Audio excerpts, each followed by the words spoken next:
Counselor to the President, Kellyanne Conway. Great to see you today. Thank you for having me, Harris. Let's start with what the president means when he says that he could actually run the Russia investigation. Well, the president and his team have been incredibly compliant and cooperative with the Mueller investigation. You have over 1 million documents produced. 33-some witnesses have gone and visited the Mueller investigation and testified under oath thusly. And so this is a president who also thinks that it completely ridicules the system of justice if we're not looking at the other side of this investigation.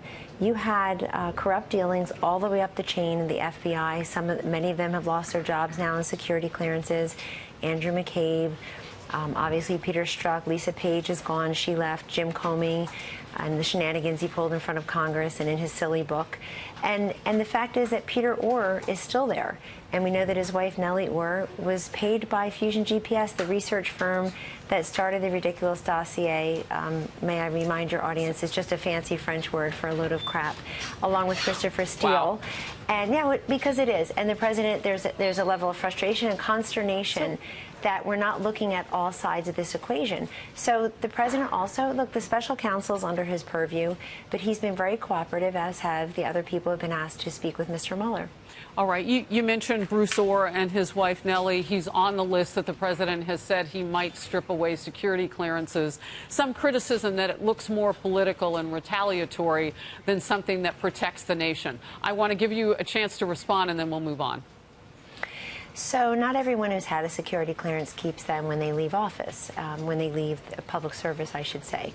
Some do. But there are two primary reasons why somebody would is, number one, if you want to have a continuum, if that person wants to be helpful to the next administration. And Mr. Brennan has proven that he does not wish to be helpful to this administration. In fact, he's a virulent critic of this administration, this president's policies on cable TV, where he's now paid for his opinions. That is his right. But this is somebody whose claims were completely rebutted by an Inspector General's report in 2014. This is someone who had a difficult time being truthful when brought before a congressional committee. And Chairman Burr put it best last week. Why, if Mr. Brennan, the former CIA director but current pundit on a cable news station, a lower rated one than yours, why would Mr. Brennan not have told the Senate Intelligence Committee what he thought with respect to Russia collusion and other matters? Why didn't he make it part of either his testimony, the information that he provided? Why does he wait to say that? So this isn't about silencing critics. This is about the fact that security clearances are privileges, they are not rights. And it's a professional courtesy to keep it extended to somebody who's no longer in public service and or somebody who wishes to be helpful to the successive administration. He's proven that he doesn't want to be helpful. Well, it's certainly not about silencing, because we've heard more from John Brennan recently. That's right. He's probably given him a larger platform. And by the way, Mr. Clapper and the president had some pretty tough words for Mr. Brennan, as have some others. All right. The president also today is pushing back on a report, Kellyanne, that his advisors urged him to block President Obama's access to intelligence briefings until H.R. McMaster had to step in. The president tweeted this: "Fake news, of which there is so much. This time, the very tired New Yorker falsely reported that I was going to take the extraordinary step of denying intel briefings to President Obama. Never discussed or thought of." I want to get the White House response to that as well. It's nothing that I've ever discussed with the president. He's never raised it with me, and so I'm not aware of that at all. And I'll take the president at his word, because he is actually he's explaining it to the whole world. He has been very, very helpful, I think, and very respectful of former President Obama's access to intelligence information as that may be necessary. I mean, I remember standing in many places during the transition and commending what we thought to be then the desire for a smooth transition between the outgoing administration and the incoming administration. I was invited to the White House by Valerie Jarrett, a very close aide who served all 8 years to President Obama. President Obama himself had instructed many people in his administration to be helpful to us in coming in. So the president has returned the courtesy many times. As for others, what they were doing in perhaps what they were doing in the upper echelons of the FBI and the DOJ at the time, we should all like to know, especially those who are calling for accountability and transparency and pretending that other things happen which they can't seem to prove or find. Wow.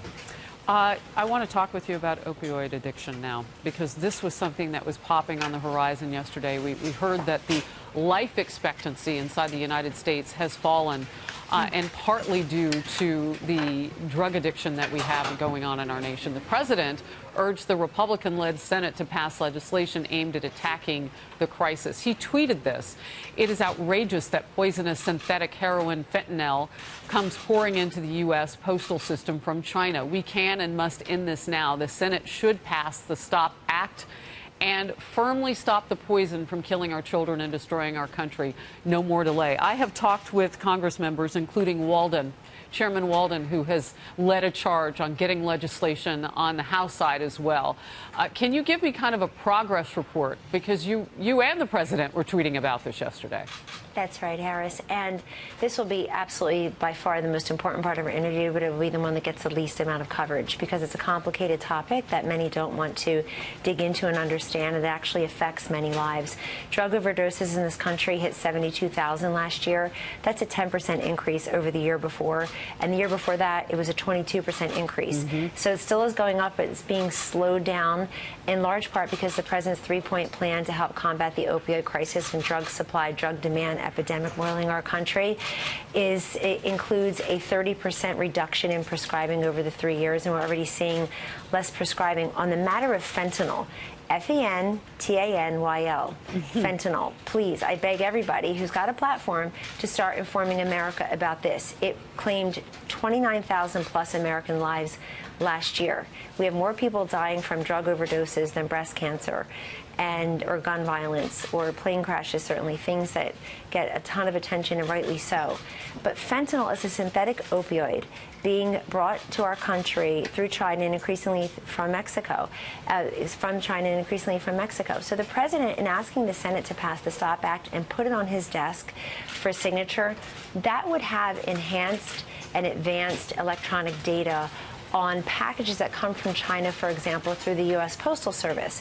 Private carriers are already compelled to list the sender, the recipient, and the contents of the package. USPS should do the same because we are getting fentanyl through our own mails and into our communities. Harris, almost 30,000 people died of fentanyl overdoses last year.